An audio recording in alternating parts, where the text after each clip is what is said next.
کشمیر کو، فلسطین کو دہشت گردی کے ساتھ جوڑ دیا گیا، ان کی تحریک آزادی کو، پھر مسلمان ممالک کے اوپر جس طریقے سے چڑھائی کی گئی، مسلمان ممالک کئی تباہ و برباد ہو گئے، اسلام فوبیا کا ایک بڑا چیلنج سامنے آیا۔ نتیجہ کیا نکلا؟ آج اگرچہ طالبان واپس آ چکے، فتح حاصل کر چکے، اپنی حکومت بنا چکے، لیکن افغانستان جس مشکل سے اب دوچار ہوگا یا دیگر ممالک جس مشکل سے دوچار ہیں، اس سے نکلنے کا راستہ کیا ہو سکتا تھا؟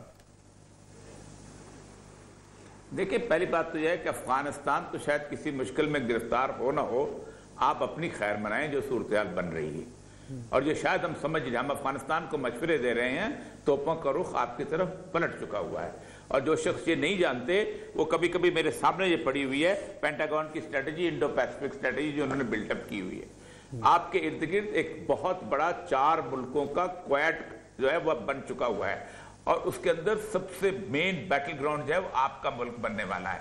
20 سال آپ نے دور سے جنگ دیکھی ہے، آپ نے 3 ہوائی اڈے دیے تھے جہاں سے 57,000 دفعہ امریکی جہاز اڑے تھے، 57,000 سارٹیز، اور انہوں نے افغانستان کے شہروں پہ بمباری کی تھی۔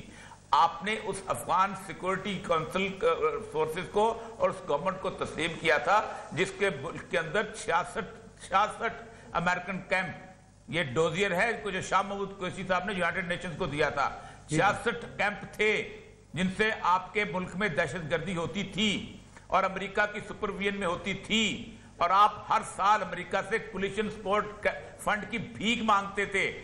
جو امریکہ اپنی سپرویژن میں 66 کیمپ چلاتا تھا افغانستان میں بیٹھ کے، اور جو حکومت بیٹھتی تھی، آپ اس کو تسلیم کر دیا۔ آپ نے نہیں، پوری دنیا نے تسلیم کیا، اس کو بھی چلو مان لیتے ہیں۔ 9/11 کو آج تک کوئی تسلیم نہیں کرتا، لیکن جارج ڈبلیو بش کے اس سٹیٹمنٹ کو تسلیم کر لیا تھا یونائیٹڈ نیشن میں کہ ہم افغانستان میں انٹر ہوں گے۔ جہاں تک افغانستان کی اکانومی کا تعلق ہے، افغانستان کی اکانومی سیلف سسٹینیبل اکانومی ہے، اگر باقی چیزوں کو اگر ہم ان کے ساتھ نہ دیکھیں تو، اور وہ میں آج ہی ان کے ساتھ اسی بات پہ ہم دیکھ رہے تھے کہ کیا پوٹینشلز ہیں۔ آپ دیکھیں، آپ ڈالر سے نہیں چلتے ہوتے، آپ باقی چیزوں سے چلتے ہو، اگر آپ کے اندر غیرت اور حمیت ہے۔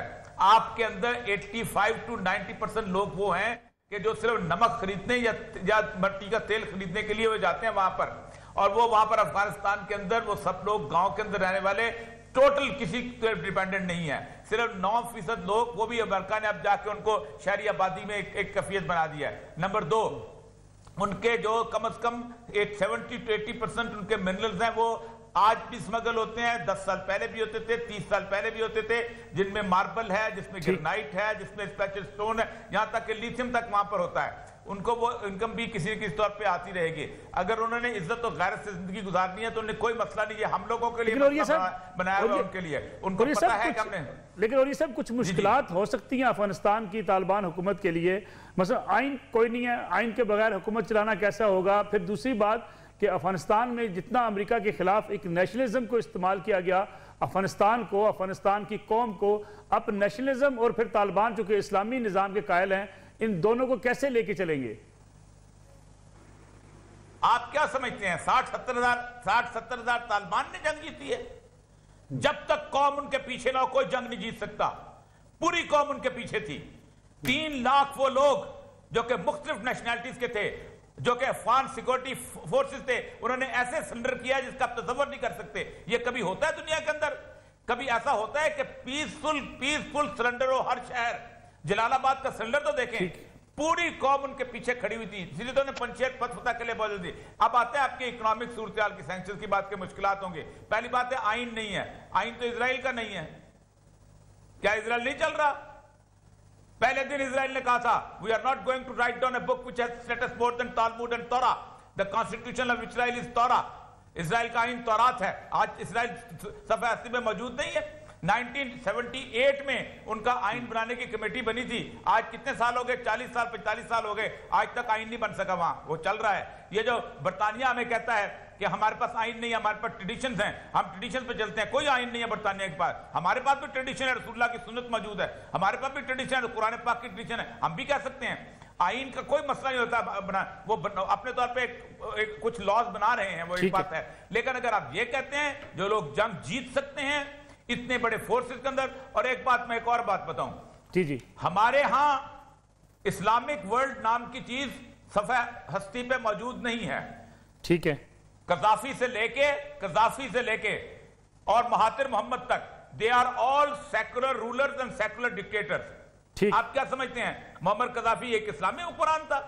آپ کیا سمجھتے ہیں حسنی مبارک ایک اسلامی حکمران تھا؟ آپ کیا سمجھتے ہیں بشار الاسد ایک اسلامی حکمران ہے؟ آپ کیا سمجھتے ہیں جو صدام حسین تھا اسلامی؟ they are all similar secular dictators. ان کی حکومتیں گئی ہیں ان کی مرضی. خاص طور پہ ڈیورن لائن کے حوالے سے ملا عمر صاحب سے بھی جب پوچھا گیا تھا کہ کیا تسلیم کرے گی افغانستان کی طالبان حکومت، تب بھی کوئی جواب نہیں ملا تھا. اس بار کیا طالبان سے ہم یہ توقع کر سکتے ہیں کہ وہ پاکستان کے موقف کو ڈیورن لائن کو تسلیم کر لیں گے؟ یہ بالکل غلط بیان ہے کہ ملا عمر نے کبھی بھی ڈیورن لائن کے اوپر کوئی سٹیٹمنٹ دیا ہے.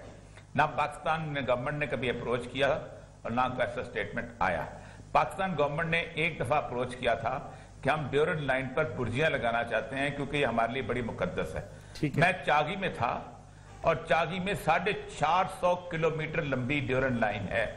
میں نے اپنے سامنے پہلی دفعہ 70 سال میں سروے آف پاکستان کو بلا کے برجیاں لگائی تھیں. یہ اس کی رسپیکٹ پہلی دفعہ بحال ہوئی تھی ملا عمر کے زمانے میں. ایک تو یہ بات طے کر لیجئے. اور دوسری بات یہ ہے کہ اگر وہاں سے انڈیا بھاگا ہے تو یہ ان کا کمال ہے، انہوں نے وہاں سے آپ کے لیے بھگا دیا ہے، بہت بڑی بات ہے.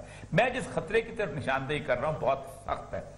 2,70,000 فوج جو ہے امریکہ کی وہ انڈو اسپیسیفک ریجن کے اندر ڈیڈیکیٹ کر دی گئی ہے باقاعدہ پینٹاگون کی. ایک 3 ان کے بحری بیڑے اس وقت پینٹاگون کے وہاں موجود ہیں کنٹینمنٹ آف چائنا کے حساب سے. اس وقت 2,000 کے قریب جہاز ان کے وہاں موجود ہیں. انڈیا کے اندر کبھی بھی چائنا کے اندر انہیں لڑ کے دیکھ لیا. ابھی اس کی ذرا سے جو بائیڈن کی وہ ہے رسک مینجمنٹ جو میٹنگ ہوئی ہے اس کے اوپر جس میں انہوں نے کہا کہ ہم نے انڈیا کو سپورٹ کیا چین کے ساتھ، اس کے ریزلٹس دیکھ لیں. وہ پتہ چلتا ہے کہ انڈیا کے اندر یہ فیلنگ ہی نہیں کہ ہم چائنا میں لڑیں.